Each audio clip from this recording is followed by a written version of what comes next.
Welcome back to Chat English, where we help you speak naturally and confidently in your everyday life. Wow, Jessica, you look absolutely exhausted today. The number one question on Monday mornings is usually, how was your weekend? But I almost feel bad asking you. To be honest, Dave, every time I hear that question, my heart starts beating fast. I panic. I worry about my grammar, I worry about being awkward, and I usually just say, it was good, to make the conversation stop. I know that feeling so well. I remember when I got my first job in an English-speaking office, I used to hide in the break room on Monday mornings just to avoid answering that specific question because I always mixed up my past tense verbs. Well, no more hiding for us. By the end of this episode, you will have a complete, easy-to-use script for telling a real story about your weekend, even if you did absolutely nothing. That sounds like exactly what we need. So let's dive in. Jessica, since you are the tired one, I will start. I want to tell you about my weekend, and I want you to listen to the verbs I use.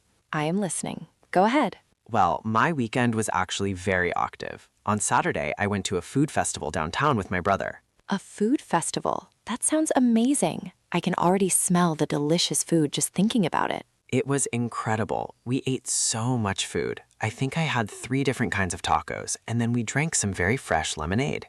Wait, let me stop you there for a second. You said we ate and we drank. You didn't say we eated or we drank. Exactly. This is the first trop of the weekend story. In English, many of our most common action verbs are irregular. They don't follow the rules. I go becomes I went. I eat becomes I ate. And I drink becomes I drank. It is like a secret code you have to know. If you say I eated pizza, people will understand you, but it sounds like a small child speaking. Right. It takes away your confidence. So back to my story. We ate tacos, we drank lemonade, and then we saw a live band playing in the park. You saw a band. See becomes saw. Was it a good band? They were fantastic. They played jazz music. The sun was shining, the music was loud but hoppy, and everyone was dancing on the grass. It felt like a movie scene. That is such a vivid picture. I love how you described the atmosphere, not just the action. You didn't just say, I listened to music. You said everyone was dancing on the grass. Details make the story interesting. But here's the thing, Jessica.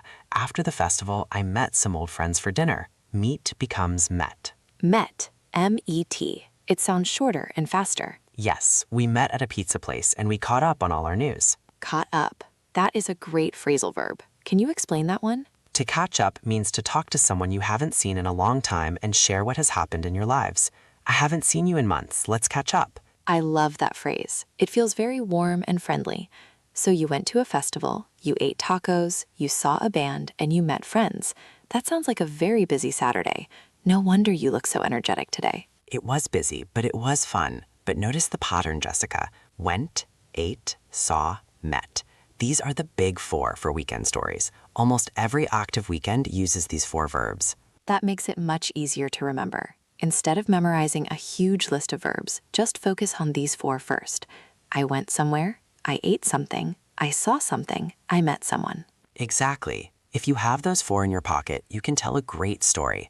But Jessica, I have to ask, you looked panicked earlier. Is it because you didn't do these things? Well, yes. My weekend was very different. And I think this is where many of our listeners get stuck. We feel pressure to have an exciting story. Like, if I didn't climb a mountain or fly to Paris, I have nothing to say. That is a huge myth. A quiet weekend is still a weekend. And actually, many people, especially introverts like me, love hearing about quiet weekends. It sounds relaxing. Okay, so let me try to tell you my story. But I am nervous because I didn't use the big 4 verbs you just used. That is okay. Just tell me the truth. Jessica, how was your weekend? Honestly, it was incredibly lazy. I didn't go anywhere. You didn't go anywhere? No, I stayed home all weekend. Okay, pause right there. This is perfect grammar. When we talk about what we didn't do, the grammar changes. You said I didn't go. Right. I didn't say I didn't went. Exactly. This is so important. When you use didn't, the verb goes back to its normal original form. I didn't go, I didn't see, I didn't eat. It feels a little strange at first. My brain wants to put everything in the past. I didn't went feels logical because it is in the past. But English is funny. The word didn't already carries the past flag, so the verb can just relax. That is a great way to think about it. Didn't does the heavy lifting. So you didn't go anywhere. You stayed home. Stayed is a regular verb, right? Yes, S-T-A-Y-E-D. It follows the nice normal rule. Just add ed. I stayed home, I cleaned my apartment, I washed my clothes. Stayed, cleaned, washed. These are the heroes of the quiet weekend. They are reliable. They follow the rules. They are very reliable. But Dave, is that boring? If someone asks, "How was your weekend?" and I say, "I washed my clothes," isn't that a conversation killer? It depends on how you say it. If you say it with a sad face, like, "I just washed clothes," then yes, it sounds sad. But if you add a feeling to it, it becomes a story. A feeling. Like what? Like, I stayed home and washed clothes and it was so satisfying to finally have a clean house. Or I stayed home and read a book and it was exactly what I needed. Ah, I see. So I need to tell you how I felt about the activity. Okay, let me try again. Go for it. I didn't go out at all. I stayed home, I put on my most comfortable pajamas, I made a giant pot of tea, and I read a book for 4 hours while it rained outside. Wow, that sounds amazing. I can picture it. The rain against the window, the steam from the tea, the quiet house. That doesn't sound boring at all. That sounds cozy. It was very cozy. Cozy is one of my favorite words. It means warm, comfortable, and safe, usually small and soft. It is a perfect weekend word. So we have two types of stories here.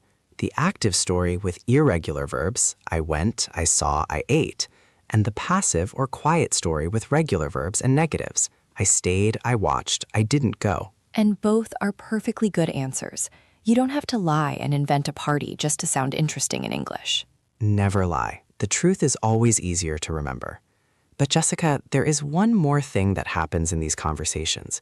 Sometimes we do something that isn't quite a hobby, but it takes up all our time. Like what?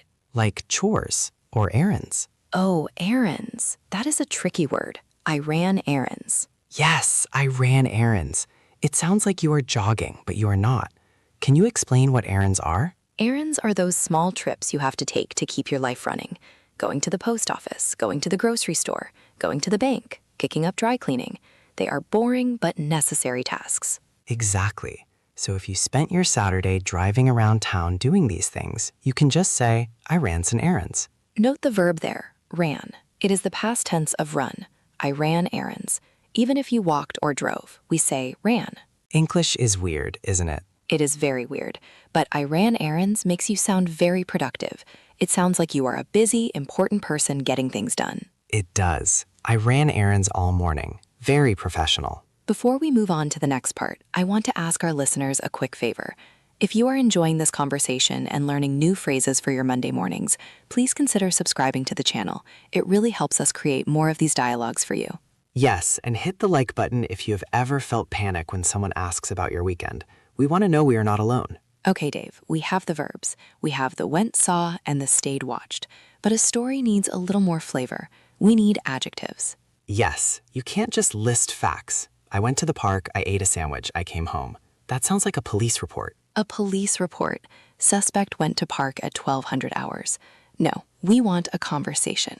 We need to describe the experience. So let's play a game. I will give you a boring adjective, and you give me a better, more natural one to describe a weekend. Okay, I am ready. The first one is good. How was your weekend? It was good. Oh, we can do better. If it was a quiet weekend like mine, you can say it was relaxing or it was chill. Chill is very common in casual slang. It was a chill weekend. It means no stress, no big plans, just easy. Exactly. What if it was a busy weekend like yours? If I say it was good, you don't know how I feel. But if I say it was productive, that means I got a lot of things done. Productive. That is a great word for Sunday nights when your house is clean and your fridge is full. What if it was fun, but you are very tired now, like you went dancing until 3 a.m.? Then you can say it was exhausting. Exhausting. That means very, very tired. But can a weekend be good and exhausting at the same time? Absolutely. It was exhausting but worth it. That is a great phrase. Maybe you went hiking or you hosted a big dinner party. You are tired but happy. Exhausting but worth it. I love that. Okay, what if the weekend was bad? What if you were sick? Oh, that happens. You can say it was a bit rough. Rough, like sandpaper? Yes, metaphorically. Life was not smooth. It was rough. I had a cold, so it was a bit rough. Or, I was under the weather. Under the weather. That is a classic idiom. It means you felt sick. Not dying, just not 100%. So we have relaxing, chill, productive, exhausting, rough. These are so much better than just good or bad. They paint a picture. When you say it was relaxing, I picture you on the sofa. When you say it was productive, I picture you with a vacuum cleaner. Exactly. It helps the other person ask a follow-up question. If you say it was productive, I can ask, oh, what did you get done? And conversation is just a game of tennis. You hit the ball, I hit it back. If you give me a flat ball like it was good, it is hard for me to hit it back. That is such a good analogy. Give your partner something to hit back. So Dave, let's put this all together. We promised our listeners a formula, a 3-sentence story. Right. The formula is simple. Sentence 1, the summary adjective. Sentence 2, the main event, active or passive. Sentence 3, how it felt or a small detail. Okay, let me try to use the formula for my lazy weekend. Sentence 1, it was really relaxing. Sentence 2, I didn't go out at all. I just stayed home and read a great book. Sentence 3, it was exactly what I needed after a long week. Perfect. That is a complete answer. It is honest, it has good grammar, and it invites me to agree with you. I would probably reply, oh, that sounds lovely. What book did you read? See, the conversation continues. Now you try, Dave. Use the formula for your festival weekend. Okay. Sentence 1, it was actually pretty busy. Sentence 2, I went to that food festival downtown with my brother. Sentence 3, the tacos were amazing, but it was super crowded. Boom. It was busy. I went to the festival. It was crowded. 3 sentences. And now I want to ask you about the tacos. It works every time. And notice I didn't tell you every single thing I did. I didn't say I woke up, I brushed my teeth, I put on my shoes, I drove the car. Please don't do that. That is the list trap. Beginners often think they have to list everything in chronological order. First I did this, then I did this, then I did this. It is boring for the listener. Just pick the highlight, the one main thing. The highlight reel. Just give us the best moment or the most relaxing moment. We don't need the whole movie.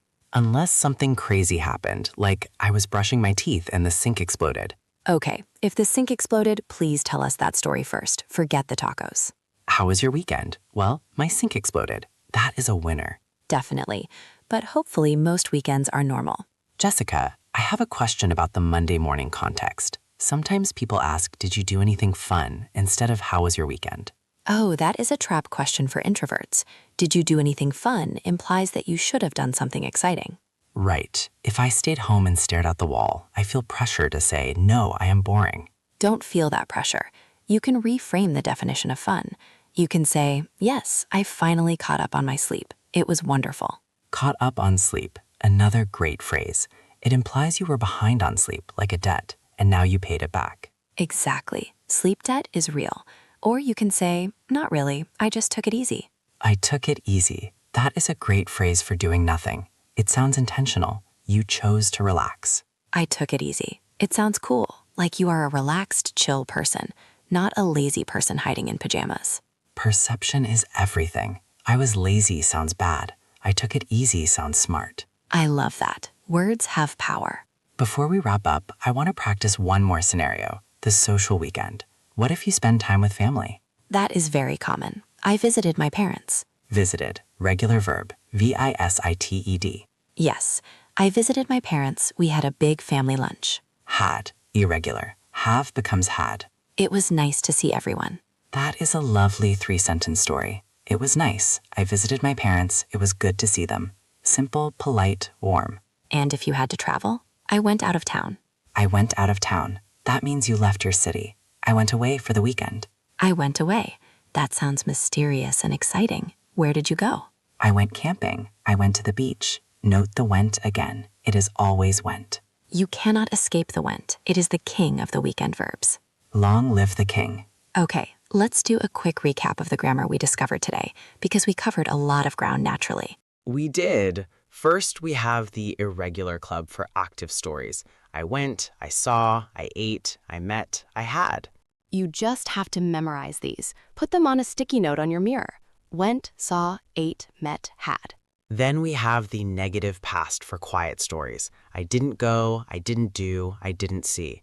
Remember, after didn't, the verb relaxes back to the present form. I didn't go, not I didn't went. Then we have the regular heroes. I stayed, I watched, I cleaned, I visited. Just add ed sound. And finally, the adjectives to replace good: relaxing, chill, productive, exhausting, rough. And the formula: 1. Adjective. 2. Main event. 3. Detail, feeling. If you use this formula, you never have to panic on Monday morning again. You have a script in your head. It takes the pressure off. You don't have to be a poet. You just have to be prepared.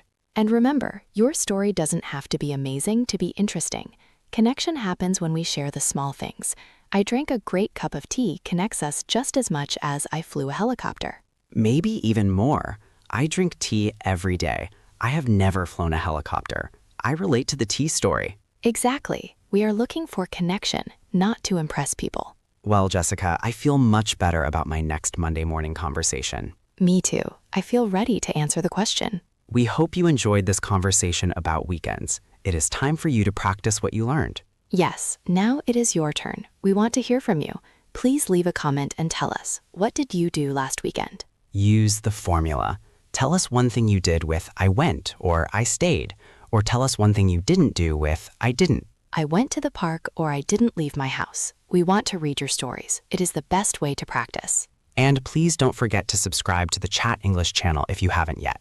Share this episode with your friends who panic on Mondays too. Thank you so much for listening today. You are doing a great job learning English. Every conversation you have is a victory. Keep going. Yes, good job everyone. We will see you in the next episode. Bye-bye. Goodbye. See you soon.